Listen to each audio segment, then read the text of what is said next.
অহন শারীরিক অবস্থা জানতে চাই আপনার কাছে সেখানকার। নগর ভবনের সামনে টানা পঞ্চম দিনের মতো অবস্থান নেয় নাগরিকদের মিছিল রয়েছে। এই সড়ক ধরে কোনো যান চলাচল করছে না।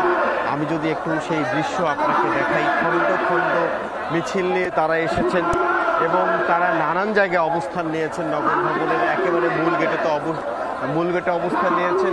যমুনা স্মার্ট রেফ্রিজারেটর, স্মার্ট লাইফে স্মার্ট রেফ্রিজারেটর। একই সঙ্গে আশেপাশের যে জায়গাগুলো রয়েছে সেখানেও খণ্ড খণ্ডভাবে তারা অবস্থান নিয়েছেন। সেই একই দাবি এর আগেও গেল 5 দিন আগে থেকে যে দাবি তারা জানাচ্ছিলেন সেই দাবির কথাই তারা বারবার বলছিলেন। তারা বলছিলেন ইশরাককে এই মেয়রের পূর্ণ পদে বহাল করতে হবে, একেবারেই সব দায়িত্ব তাকে দিতে হবে, সেই কথা তারা বলছেন। এবং এও বলছেন যে রায়ের মধ্য দিয়ে তাকে মেয়র হিসেবে ঘোষণা করা হয়েছে, এখন শুধু শপথ পড়ানোর যে আনুষ্ঠানিকতা সেটি তারা করতে চান এবং এই জন্য তারা স্থানীয় সরকার উপদেষ্টাকে আহ্বান জানিয়েছেন।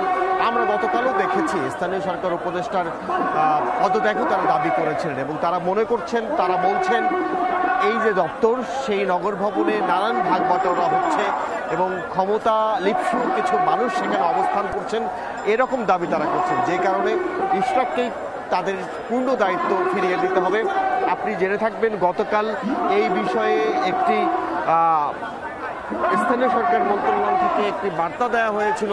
তারা বলেছেন, স্থানীয় সরকার দাবি করছেন যে এই বিষয়ে একটি আদালতে রিট আছে, সেই রিটটি না যতক্ষণ পর্যন্ত খারিজ হচ্ছে কিংবা সেই বিষয়ে মীমাংসা যতক্ষণ না পর্যন্ত হচ্ছে ততক্ষণ পর্যন্ত ইশরাককে শপথ পড়ানো না পড়ানোর বিষয়ে সিদ্ধান্ত নিতে পারছে না, যে কারণে দুর্ভোগ না করে নেতাকর্মীদেরকে আহ্বান জানিয়েছেন ঘরে ফিরে যেতে। অহন ব্লকের কর্মসূচি সবশেষ জানাচ্ছিলেন, ধন্যবাদ আপনাকে।